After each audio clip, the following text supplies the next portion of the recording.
আজকে যে টপিকটা নিয়ে আমরা কথা বলবো সেটা হচ্ছে আমাদের সমাজের মডার্ন রিলেশনশিপ নিয়ে। আজকে আমাদের মডার্ন সমাজ খুবই ব্যস্ততা কিসে? ব্যস্ততা হচ্ছে সোশ্যাল মিডিয়া, ব্যস্ততা হচ্ছে ডিফারেন্স ডেটিং অ্যাপস, ব্যস্ততা হচ্ছে ভার্চুয়াল ওয়ার্ল্ডে, ব্যস্ততা হচ্ছে অনলাইন গেমিং। তো সবার কাছে কারো কাছে কিন্তু সময় নেই রিয়েল লাইফ ইমোশনের জন্য, রিয়েল লাইফ ওয়ার্ল্ডের জন্য, লং টাইম কমিটমেন্টের জন্য। তো দেখা গেছে মডার্ন সমাজে কিন্তু 90% people face incompatibility in their relationship. Incompatibility যে শব্দটা, তার অর্থ হচ্ছে কিন্তু অসঙ্গতি, মানে আপনার ধ্যান ধারণার সাথে আমার ধ্যান ধারণা মেলে না বা অসঙ্গতি রয়েছে। কিন্তু আমরা যদি আমাদের ছোটোবেলার সমাজে দেখি, যেখানে ছিল না টেলিফোন, না ছিল ফোন, না ছিল ভিডিও কলিং, সেখানে মানুষের ছিল ফিলিংস। সে ব্লাড দিয়ে চিঠি লেখা হোক, সে মাসে একদিন দেখা হোক, বা পরিবারের সঙ্গে ঘুরতে যাওয়া হোক, যেখানে কিন্তু ফিলিংসটা ছিল রিয়েল। তাই আমাদের যেসব রোমান্টিক রিলেশনশিপ বা আমাদের যেসব সিরিয়াস রিলেশনশিপ গড়ে উঠতো সেটা ছিল প্রিয়। কিন্তু বর্তমান সমাজে মানুষ কিন্তু এই রোমান্টিক রিলেশনশিপে কমিটমেন্ট থাকে না। তাই মানুষ একটা মধ্যস্থতা খুঁজেছে এই মডার্ন রিলেশনশিপ। কী সেটা? সেটা হচ্ছে সিচুয়েশনশিপ। মানে সিচুয়েশনের উপর ডিপেন্ড করে আমার রিলেশনশিপ গড়ে উঠেছে। দেখা গেছে যে ম্যাক্সিমাম মানুষই কিন্তু এখন ভার্চুয়াল ওয়ার্ল্ডে অভ্যস্ত। তাই তাদের লাইফ কিন্তু প্রচণ্ড আনস্ট্রাকচার্ড। মানুষের প্রায়োরিটি কিন্তু তার নিজের উপরে, তার লাইফে খুব বেশি চয়েসেস বা অপশান অ্যাভেলেবেল।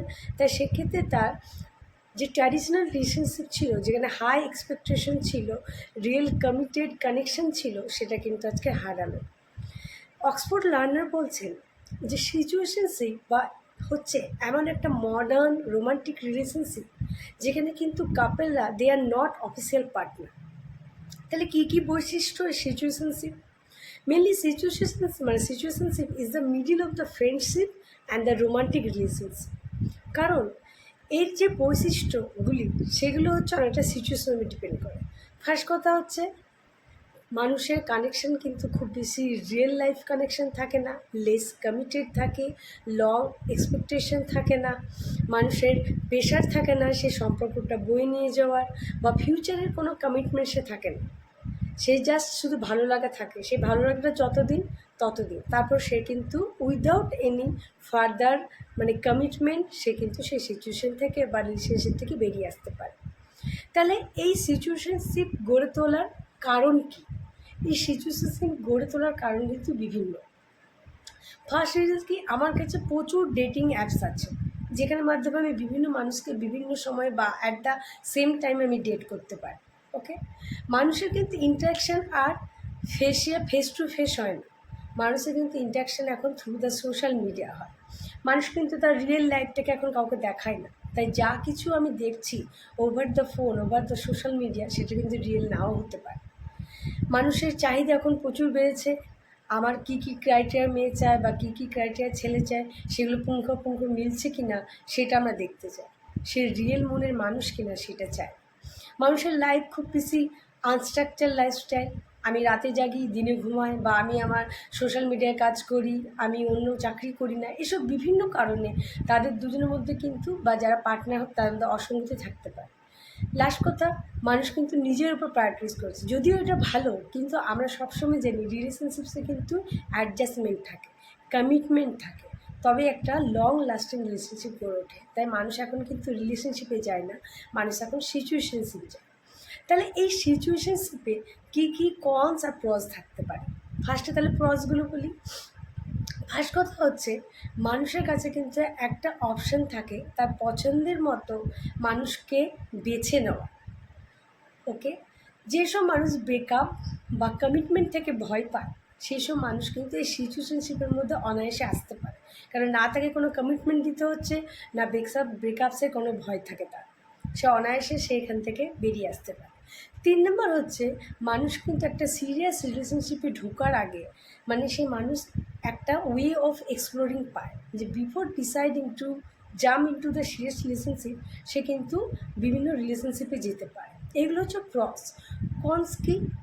যদি কেউ ফিয়ার করছেন যে ব্রেকআপসের ফিয়ার তার মধ্যে আছে, দুর্বল মানুষরা কিন্তু কোনো দিনই সিচুয়েশনশিপে আসবেন না বা এই টেম্পোরারি রিলেশনশিপে আসবেন না, কারণ যদি অপরজন পার্টনার সেই না ফিল করে থাকে in the same way you feel, you might get heart.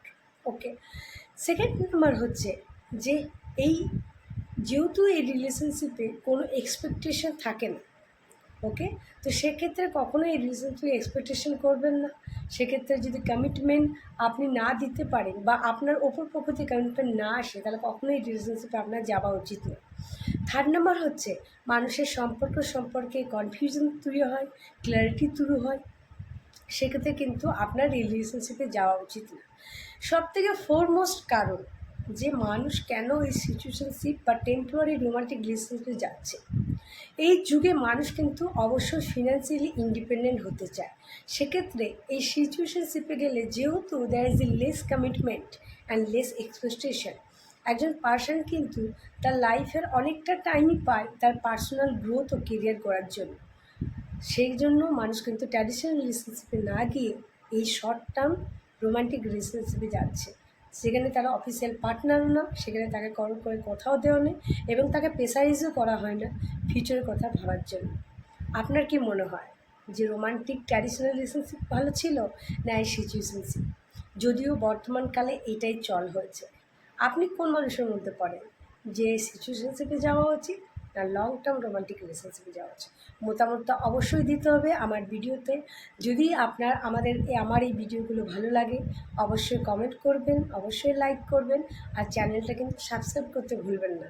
Thank you so much for your kind support and love.